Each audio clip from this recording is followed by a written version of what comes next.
اور یہ وہ مہینہ ہے جس میں حضور صلی اللہ علیہ وسلم کی پیدائش ہوئی اور وہ اس دنیا میں اللہ کی طرف سے ظاہر ہوئے۔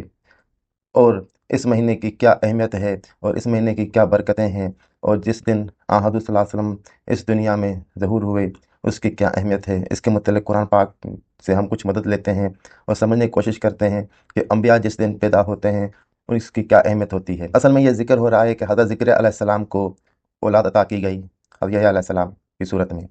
تو جب ان کے ہاں یحییٰ علیہ السلام پیدا ہوئے تو اللہ پاک نے فرمایا وَسَلَامٌ عَلَيْهِ يَوْمَ وُلِدَ وَيَوْمَ يَمُوتُ وَيَوْمَ يُبْعَثُ حَيًّا، اور اس پر سلام ہو جس دن وہ پیدا ہوا اور جس دن مرے گا اور جس دن وہ زندہ کر کے اٹھایا جائے گا۔ اور خود عیسیٰ علیہ السلام نے بھی یہ فرمایا جب وہ بی بی مریم کے ہاں پیدا ہوئے تو انہوں نے فرمایا وَالسَّلَامُ عَلَيَّ يَوْمَ وُلِدتُّ وَيَوْمَ أَمُوتُ وَيَوْمَ أُبْعَثُ حَيًّا، اور مجھ پر سلام ہے جس دن میں پیدا ہوا اور جس دن مروں گا اور جس دن زندہ کر کے اٹھایا جاؤں گا۔ کہ جس دن انبیاء پیدا ہوتے ہیں اور جس دن وہ اس دنیا سے جاتے ہیں اس دن کی بہت زیادہ اہمیت ہے، کیونکہ اس دن ان کے ظہور کی وجہ سے وہ دن باعث برکت، باعث رحمت، باعث سکینہ ہوتا ہے۔ یہ قرآن پاک کی واضح آیت ہے۔ نبی پاک صلی اللہ علیہ وسلم کو اللہ تعالیٰ نے بہت بڑی شان عطا فرمائی ہے۔ وہ جو شان ہے وہ اپنے حساب سے انفرادی شان ہے، اس میں بھی ایک فردیت ہے۔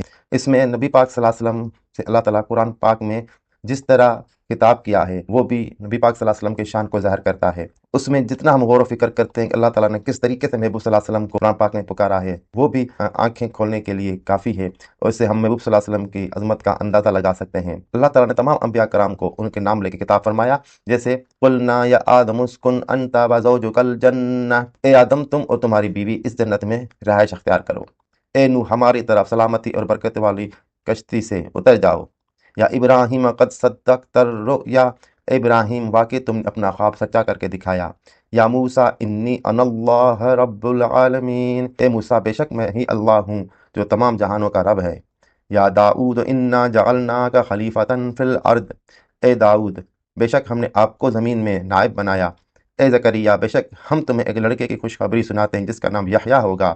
اے یحییٰ ہماری کتاب تورات کو مضبوطی سے تھامے رکھو۔ یا مریم اقنتی لربک، اے مریم تم اپنے رب کی بڑی عاجزی سے بندگی بجا لاتی رہو۔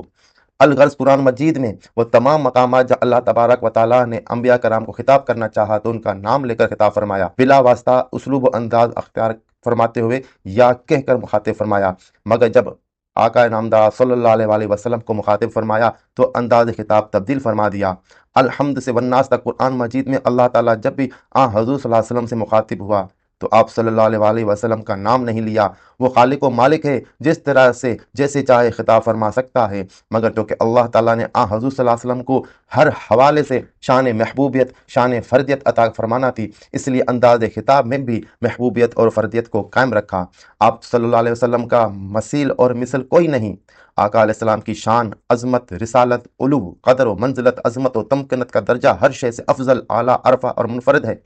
انبیاء کرام میں سے بھی سوائے نفس نبوت کے کسی کو حضور صلی اللہ علیہ وسلم کے ساتھ کوئی برابری نہیں، اس لیے آقا علیہ السلام سے خطاب اور انبیاء علیہ السلام سے خطاب میں بھی اللہ تعالیٰ نے فرق رکھا۔ آئیے اس سلسلے میں قرآن مجید کی چند آیات کا مطالعہ فرماتے ہیں۔ یاسین والقرآن الحکیم انک لمن المرسلین، یا ایہا الرسول بلغ ما انزل الیک من ربک، یا ایہا النبی حسبک اللہ، یا ایہا المزمل۔ تعالیٰ نے انداز خطابت میں حضور صلی اللہ علیہ وسلم کو فردیت، نمایاں پن، انفرادیت اور عدم مثلیت کو قائم رکھا۔ محبوب صلی اللہ علیہ وسلم کو اللہ تعالیٰ نے جو شان عظمت عطا فرمائی، اللہ تعالیٰ کو نبی پاک صلی اللہ علیہ وسلم سے محبت ہے، تو اس کا اظہار ان آیات میں دیکھ سکتے ہیں کہ جس طرح ہم کو کوئی پیارا ہوتا ہے تو اس کو میٹھے میٹھے پیارے پیارے ناموں سے نام بدل بدل کر بلاتے ہیں۔ محبوب صلی اللہ علیہ وسلم کو اللہ تعالیٰ نے قرآن پاک میں ان گنت ناموں سے پکارا، لیکن محبوب صلی اللہ علیہ وسلم کے جو ذاتی نام ہے اس سے نہیں پکارا۔ اس سے آپ نبی پاک صلی اللہ علیہ وسلم کے عظمت اور شان کا اندازہ لگا سکتے ہیں۔